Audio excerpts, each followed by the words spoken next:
Ang alibugan. Matagal nila narinig to, di ba? Pero mas malalim ang ibig sabihin po nito. Now, dito sa alibugan na, napansin nyo kanyang kalagayan sa unang kanyang sitwasyon.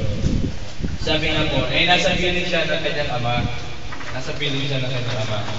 Sabihin, andon ay binibigay ang lahat ng kanyang pangailangan. Sabihin, maayos sa kanyang buhay. Maayos.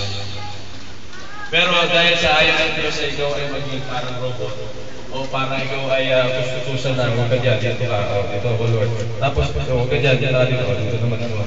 Wala ka ng sariling posisyon, ayaw naman ang Diyos ng gano'n. Kaya nga tayo, may tinatawag na free will. Tayo ang pipili kung ano gusto natin gawin. Tayo yun. So, dahil sa tinatawag natin free will ng tao, doon na nagsisimula kung ano ang kanyang pipiliin. Ay, sabi nga ni Noy Noy, ni Paring Noy Noy, 200, isang papunta sa Tuwid, at isang daan sa papunta ng Taguig. Papunta ng Baluktot. Yan. Papunta ng Balibago, Santa Rosa. Ayan ang mga baluktot. Maraming baluktot na dahil yan. Bakit? Gusto natin, marami yung masasagasan kung ano man ang magkakasala ka dyan. Yan yung sinasabing daan. So dito, nagkaroon tayo ng free will. At dahil sa free will na yun, nagkakaroon tayo ng desisyon. Ano sabi doon? Sa 12:9, sabi dito, ang tigas eh. Ang tigas kasi ang baba nito. Sabi ng buso, alam niyo po ba buso ako? Ang illustrate dito buso, tigas pala ng ulo ng buso eh. Sino ba buso eh? Kaya asawa ko, buso. Kaya asawa ko. Pero hindi, sabi sa inyo para ako nakahukay ng perlas na sila nga na sa bundok ng Banawe.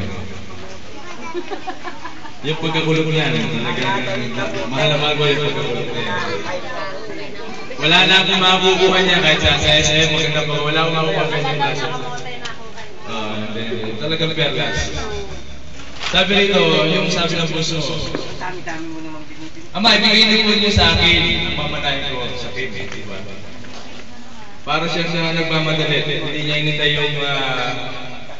yung bigay ng kanyang ama, yung kanyang dapat may pagkakas sa niya. Pero hindi, ang ginawa niya ay nagmadali na dahil yun ang kanyang gusto. Yun yung tinatawag na free will. At nung may bigay sa kanya, nandun siya sa stage 1. Nakita niyo yung kalagayan niya sa stage 1. Ito na nandun siya sa maayos na kalagayan. Wala pa siya sa pamalayan na kasalanan. Ando siya sa stage 1. Hagdan. At pagkatapos nun, sabi ko doon, ay sa 13 sabi na pagkalipas ng ilang araw, ang pinagbili ng buwan. Marami siyang ginagawa. Marami siyang ginagawa. At ang pinag-isipan, ang sabi ko doon, sa verse 16,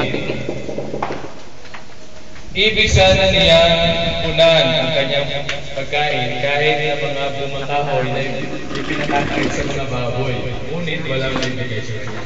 Ano na nangyayari? Bakit hindi naman niya ginagawa dahil siya ay sagaka? Hindi niya na, nakita niya na yung sarili niya na nalubog na siya. Nakakita na po kayo ng nalubog ng personal. O yung lumulubog sa kumuno yung personal. Sa TV kung napanood mo yun, parang ang hirap ng buhay na umabot. Sabi niya doon, Ama, nagkasala po sa iyo. At Diyos. Inamin niya, yun yung pinakamahalaga. At sa tao, para po tayo sa Diyos, kailangan mo sa Diyos niya. Kung ano yung nalagay niya sa loob, kasi hindi ka po pwede mag-kristal eh. Kasi sabi nga, ano man ang nasa loob nito, hindi po man sinasabi. Ibig nga sabi natin, buhok natin ay bilang. Iniisip mo lang, alam din. Kaya dyan mapapunayan, sino mas pinaka-importante sa iyo? Ang sarili mo o ang mahariyan ay ibigay sa iyo ng Diyos. Mas malaking pagpapala na ilan. Mas higit pa sa inasaan mo. Sa lumang bagay na pinagkakaabalahan natin. Dito sa ibabaw ng mundo. Kaya huwag mo natin ilalayo yung binabalance mo sa buhay, na trabaho, naglilingkod sa pabrika, naglilingkod sa Diyos, nagiging, nag-jogging, binabalance po natin, yung tinatawag na life cycle, binabalance po natin.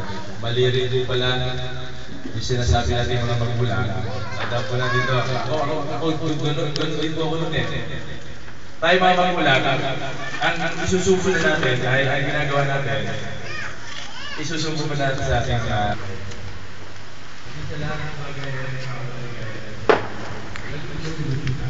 Iya. Biya. Hindi ang anumang bagay, kundi ang magpapasaya lang po sa atin. Kaya ang salita ng Diyos. Yun lang po talaga. Yun lang po ang makapagpipigil po sa atin.